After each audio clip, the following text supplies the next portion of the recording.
بسم الله الرحمن الرحيم. الحمد لله وصلى الله على سيدنا محمد رسول الله وعلى آله وصحبه ومن والاه واهتدى بهداه. أما بعد. Continuing inshallah from where we started, the hadith in which the Prophet sallallahu alaihi wasallam says that al-halal is clear and al-haram is clear, and there are doubtful matters in between. And we have already explained the first issue. Where does confusion come from? Why there is doubtful matters in Sharia? The question is, if Allah subhanahu wa ta'ala has revealed this Sharia, why there are doubtful matters? And we said the doubtful matters are, first of all, they happen because sometimes the Sharia is silent as regards to certain issues. Because life for people is massive. What happens to people throughout their life and development is massive. So not every single detail is mentioned in Sharia, and therefore this is the area with the ulama and us will try to look for a solution, and this is where doubtful matters come from. Or sometimes the request of the Sharia to do a certain thing is not a definite request. So for example, the Prophet ﷺ says, don't do this, without saying whether it is actually disliked or haram. Because when I tell someone, don't eat this food, it could be because it is poisonous, so it will kill him, or it could be because it's offensive. When the Prophet ﷺ, for example, very practical example, said, "Man akala min hadhihi ash-shajara fala yaqrabanna masjidan." Whoever eats from this tree, meaning garlic, whoever eats garlic should not. The hadith is la yaqrabanna. He is not supposed to come to our masjid. He is not supposed to come to the masjid. So half of us will not come here. Naam. You have just eaten garlic or onion. The hadith of the Prophet ﷺ, don't come to the masjid. Is this word don't come to the masjid, does it mean it is makruh? It's just disliked to come? So if you come, it's still fine. Or it's haram, so if you come, you will be committing an offense. Because if you do something haram, you're sinful. But if you do something makruh, you are not sinful. If you avoid it, you are rewarded. So, because the words of the Prophet ﷺ are here, there is no فَلَا يَقْرَبَنَّ مَسْجِدَنَا, or he didn't say فَحَرَامٌ عَلَيْهِ. He didn't say it's haram for him to come. He didn't say that. He said لَا يَقْرَبَنَّ, don't come. Don't come to our mosque. When I say don't come, could be if you come there is no problem. Or could be if you come there will be a problem. Right? Because of that. How do we solve this issue? We look at the practice of the Prophet ﷺ. So the practice of the Prophet ﷺ will remove any confusion in that situation. He did not ban the Sahaba from coming. If someone had garlic and he would come, the Prophet ﷺ did not tell them, leave the mosque. The Prophet ﷺ didn't say, leave the mosque. He said, don't come again like this. Meaning, go and brush your teeth. Do anything that will remove the smell and come. Wait until the smell goes away and come. All of these things. So, when we say that something is unclear in Sharia, it means there could be something that hasn't been definite. So we have to work hard, not us, the ulama, the scholars, the qualified scholars, have to work hard, search elsewhere in the practice of the Prophet ﷺ to see if it is halal or not. What is it? Bearing in mind that the Sahaba radwanullahi ta'ala alayhim saw every action of the Prophet ﷺ as a Sharia. Anything, because he ﷺ is not a normal human being. He's a legislator. He's a lawgiver. Every action of his could be Sharia. Even his habits. So sometimes he would ﷺ towards the end of his life, he would pause between the two rak'ahs and lean on his hands. Standing from the first rak'ah after the sujood to the second rak'ah, the Prophet ﷺ would lean on his hands. But sometimes he wouldn't. So some Sahaba asked, could that be because the Prophet ﷺ is growing old, so he needs to lean on his hand to depend on his hand to stand? Or it is a Sharia thing? Some ulama adopted this and some ulama adopted that. You see, that's where the ikhtilaf would be. So the ishtibah sometimes comes because we are not very clear. Why? Is this haram or not? The second issue that the Prophet ﷺ said, لا يعلمهن كثير من الناس. That these matters that are confusing, that are doubtful, are not very well known to people, meaning people don't know exactly how to act in this situation. It doesn't mean that these doubtful matters are not known to scholars, because the Prophet ﷺ did not say they're not known to people. He said it's not known to most of people. لا يعلمون كثير من الناس. Most of the people don't know that, meaning the masses, the communities, the congregation, they don't know it. But if there is a specialist, he will know. As we always give the example of medicine, or we give the example of even herbs. If there is a person who sells herbs, he will know the difference between black seed and any other seed that is similar to black seed. But if you get someone from the street, he will think everything that is black and small is black seed. As they say in the method, they say يَقُولُونَ لِكُلِّ أَبْيَضَ شَحْمًا. They will say to every white thing, fat. وَلِكُلِّ أَسْوَدَ فَحْمًا. And for every black thing, coal.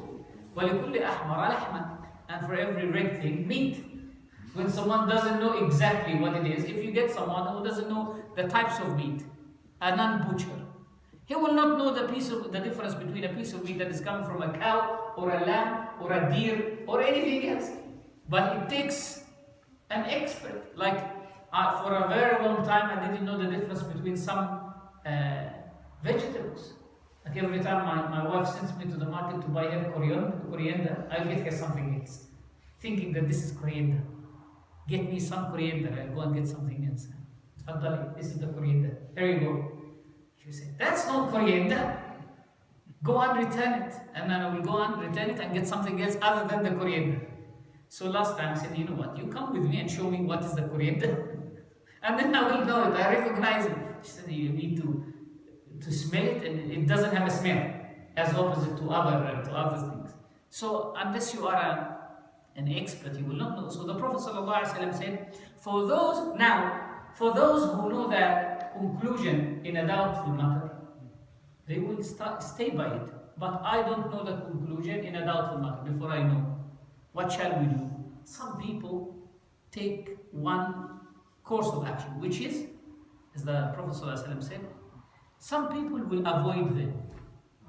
Will just stay away. You know what? There is a lot of halal, and I don't need to get into trouble. I don't know the hukm, so I would rather stay.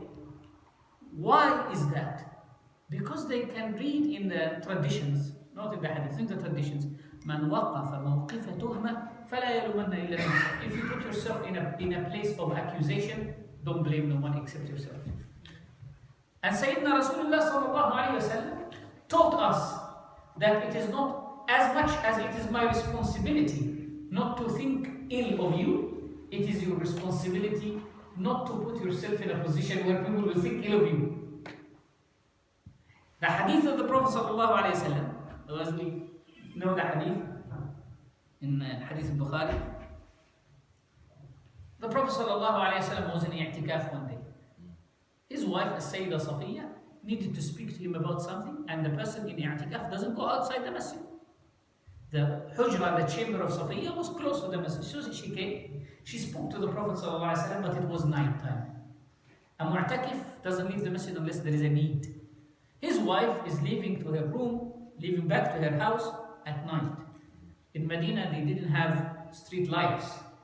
Any dog can attack her, anything can happen to her. So the Prophet ﷺ walked with her to her room.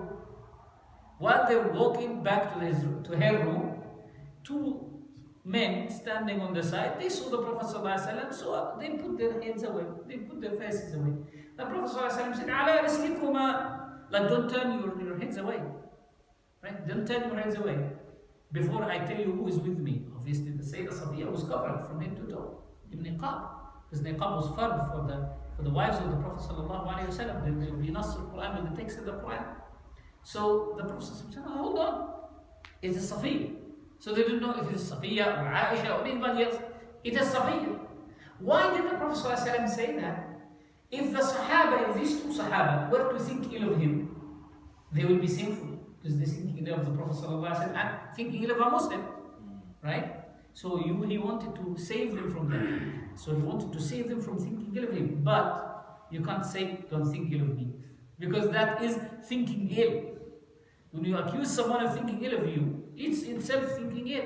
So he said, Sallallahu Alaihi Wasallam, ala rislikum, it's Safir. They said, Ya Rasulullah, أفيك نشك يا رسول الله من كنا نتهم فلا نتهم. If we ever accuse anyone, it would not be you. If we think ill of anyone, it can't be you. Anyone else but not you.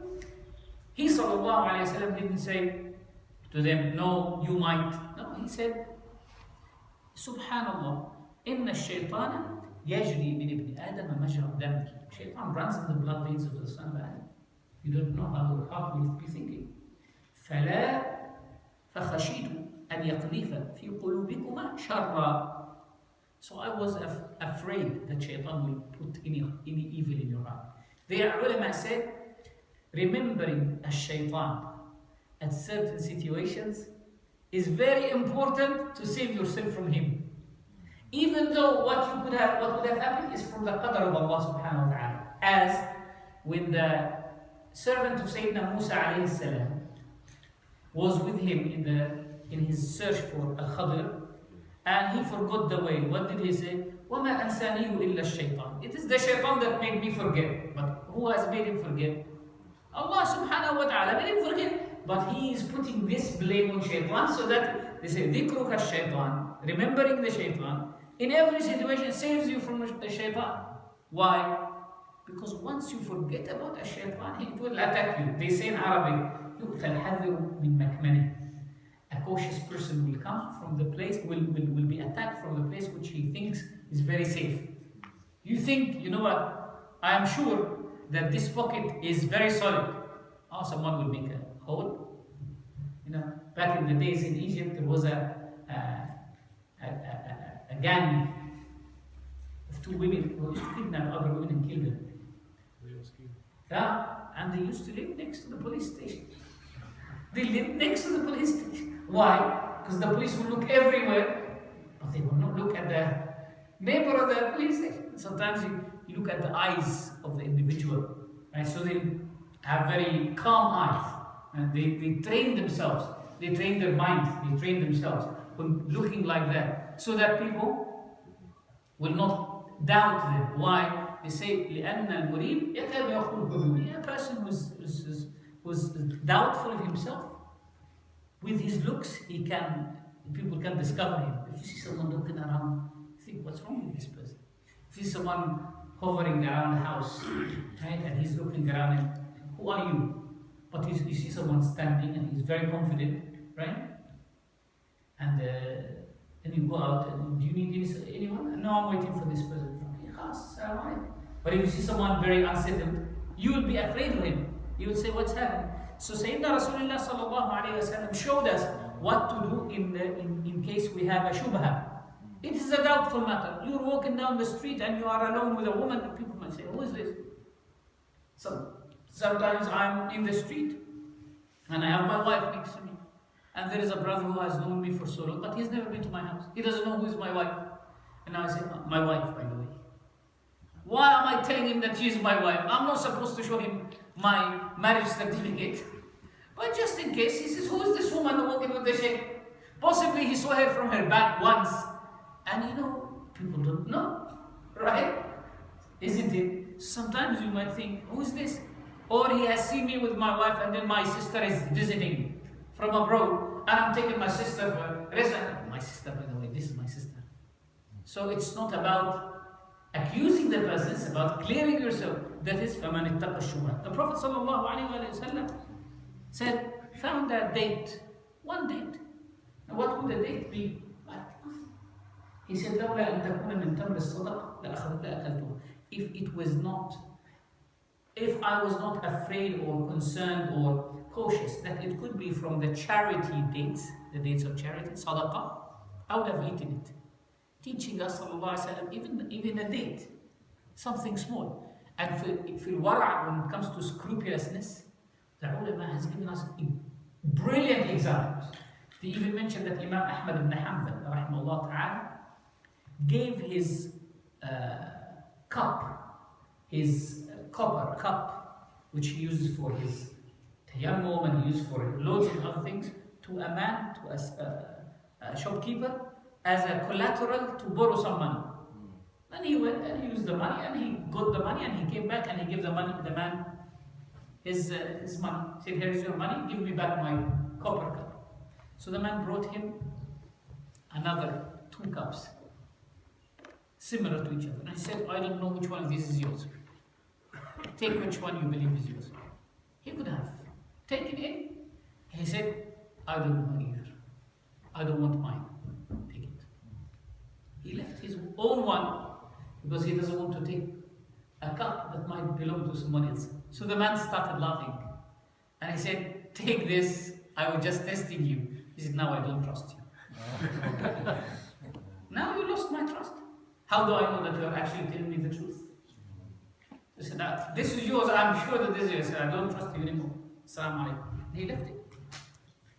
The Prophet ﷺ said, about the Sahaba, يَتْرُكُونَ تِسْعَةَ أَعْشَارِ الْحَلَالِ مَخَافَةَ الْوُقُوعِ الْحَرَامِ. They leave 9/10 of halal because they are afraid of falling into 1/10 of haram.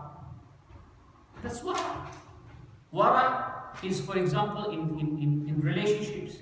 You know that Fulan, alaykum salam, you know that Fulan, as a child, has been breastfed by this woman. But you don't know how many times. So if he is haram for this girl or is not haram for this, then better to avoid.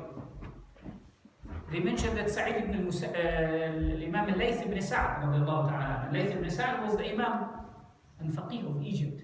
He was a contemporary of Imam Malik. They said he bought a house from someone. And after he paid the man and took the house, he was told that this man had to sell the house because he was in a great need. He had a debt. So he went to the man and he told him, take your house back and I don't want the money that I have paid to. 300,000 dinars. 300,000 golden dinars. You know what is a dinar in modern day? The dinar is 4.25 grams of gold. A dinar in weight is 4.25 grams of gold. So multiply that by 300,000. That's a huge fortune in those days. Imam al-Layth ibn Sa'd left the house. Why? He thought possibly the man didn't want to sell the house and he had to sell it because of need. They mentioned that Abdullah ibn Mubarak radiallahu ta'ala he had a neighbor, a woman, and she advertised her house. She advertised her house. She wanted to sell the house to marry off her 2 daughters. So she advertised the house for 200,000. The people who wanted to buy the house, they said, Ya Amatullah, why are you advertising the house for 200,000? It's only worth 100. She said 100,000 for the house and 100,000 for being the neighbor of Abdullah ibn Mubarak. It's a great privilege to be a neighbor of a righteous man like this. The news reached the ears of Abdullah ibn Mubarak. So he went back and he said, here you go, 200,000 for the marriage of your daughters and stay in your house. Exactly you don't have to say. Nowadays. Huh? Exactly what happens nowadays. Yes, exactly. People will go and give the money and take the money and take the house. Right? You see the wara' of the Sahaba and the Tabi'een. This is how scrupulous and how cautious about haram they were. They mentioned also about one of the Salaf Salih that he lost a dinar in the dust, in the desert. So he brought a sieve and he started filtering the dust until he found the dinar. After he found the dinar, he took it. He said, you know what? This possibly has fallen from somebody else. How am I going to confirm that this is mine? Possibly it has fallen from somebody else. I threw it back. Salam alaikum. Walked away. Do you see how easy they were in avoiding haram and avoiding doubtful? And how do we try to find loopholes in the Sharia? So this is the first way. So Sayyidina Rasulullah sallallahu alayhi wasallam has given them. The second group, so this is the first group. The first group is to stay away from haram. It is safer for your deen. It is safer for your heart. It is safer for your nafs, so that you will not feel itchy. Your heart will not feel itchy about anything. The second is people who go for doubtful matters, people who don't avoid doubtful matters. What happens to these people? Their deen becomes damaged, and their reputation and their dignity becomes damaged. Why? People will talk about them. Fulan, don't talk to him. Don't mix with him. Don't take money from him. He's selling alcohol in his house, and then he invites a Shaykh or a brother from the masjid to his house, and then the brother says, "Oh, sorry, I can't accept your invitation," or makes any excuse not to accept his invitation. Why? He doesn't want to eat his food. His food is doubtful. I don't know which part is halal, which part is haram, right? So I'd rather avoid that. That's the least. The least he gets is people avoiding him, people thinking bad of him. The second thing what the Prophet ﷺ referred to here is that this individual will come very close to haram. When you go to doubtful matters, you come very, very, very close to haram. You know that this job that you are going to take is not haram. It's definitely not haram, but it's doubtful. What shall I do? The pressure is because there is need. Some people will say, "Let me take it." Some others will say, "No, I will not." We're not going to say to the people who take it, "You are committing something haram," because we can't say you are committing something haram unless you are committing something haram. But we will say, that's not the best course of action. If you want to become a Muslim, there is something called basic Muslim, and there is something called excellent Muslim. And there is something called super excellent Muslim. Allah subhanahu wa ta'ala doesn't want us to become Muslims, just Muslims. Allah subhanahu wa ta'ala wants us to be higher than that. To always be in ziyada, in increase, in our awareness, in our cleanliness, in our closeness to Allah subhanahu wa ta'ala. The Prophet sallallahu alayhi wa sallam said, "I will recognize you on the day of judgment." From where? From your limbs. Why? Not because you wash your limbs, but because you increase the washing. Atilul ghurab, increase the place you wash. You're supposed to wash up to your elbows, no, wash a bit more. You're supposed to wash up to your ankles, wash a bit more. You're supposed to wipe part of your head, wipe a bit more. Why? This extra piece will come shining on the day of judgment, will be radiant on the day of judgment. So the Prophet ﷺ will see you, and he will say, "Inna ummati ya'tuna yawm al-qiyamati ghurran muhajjalin min athar." I will see them, I recognize their heads, their forelocks, and their legs, and their arms. Why? Because of that increase. But if someone just washes up to the elbow, and his arm not increasing, up to the ankle, and I'm not increasing, he might leave a spot. And if he leaves a spot, then his wudu is invalid. The Prophet ﷺ said, "Wailul lil a'qabi min an-nar." Those who don't wash the back of their ankles, they are in hellfire. So you see, when you stay on the line, just on the line, you might be in deficiency. You are supposed to increase. Like someone who doesn't pray with at all in his life. All his life he doesn't. It's a sunnah. In the Hanafi madhab it's wajib. Right? In the Shafi'i madhab it's a sunnah. Or he doesn't pray sunnah to dhuhr, before dhuhr. If he doesn't pray it once or twice, no problem. But if he insists on not praying it throughout his life, or for a long time, yes, on the day of Qiyamah, he comes to the basin of the Prophet ﷺ, the pool from which we drink from the hand of the Prophet ﷺ. The Prophet ﷺ will send him away. Why? How can you drink from his hand if you have not respected his sunnah? How? Do you have any shame to come? Imagine, you've been speaking bad about Brother Jihad all your life, and then you go, "Brother Jihad, can you give me some money?" How do you dare to do that? You come and you want to drink from the hand of the Prophet ﷺ, and he's told you this is what you should do. Your salah is deficient, your ibadah is deficient, your siyam is deficient. So all the nawafil complement that. Cover. You have made some deficiency in Ramadan, so the nafil will cover that. Sadaqat al-fitr will cover that. You have done some deficiency in your salah, the sunnah will cover it. So as Muslims should be keen on the higher course of action. So the Prophet ﷺ said that those who come close to haram, they, number one, stay away because you might fall into haram. You might actually fall into haram. Tilka hududullah. These are the limits of Allah. فَلَا تَقْرَبُوهَا. Don't come close to them. Even though the hudud themselves are not haram, they are separating you from haram. But don't come close because you might step there. In Jahiliyyah, and we'll stop here inshallah, in Jahiliyyah, there was a few wars that happened. Arabs were very trivial people. Their minds were so insignificant. So they used to fight over anything and everything. One of these was called Harb Dahis wal-Ghabra. The fight of Dahis and al-Ghabra. Dahis literally means the dark colored, and al-Ghabra means the grey colored. And Dahis was the name of a horse, and al-Ghabra was the name of another horse. So two men decided to have a horse race. Right? One of these men belonged to a tribe called Abs, and the other belonged to a tribe called Dhubiyan. So the horses are racing, right? They're not on top of the horses are racing, and obviously they have some people along the track to check.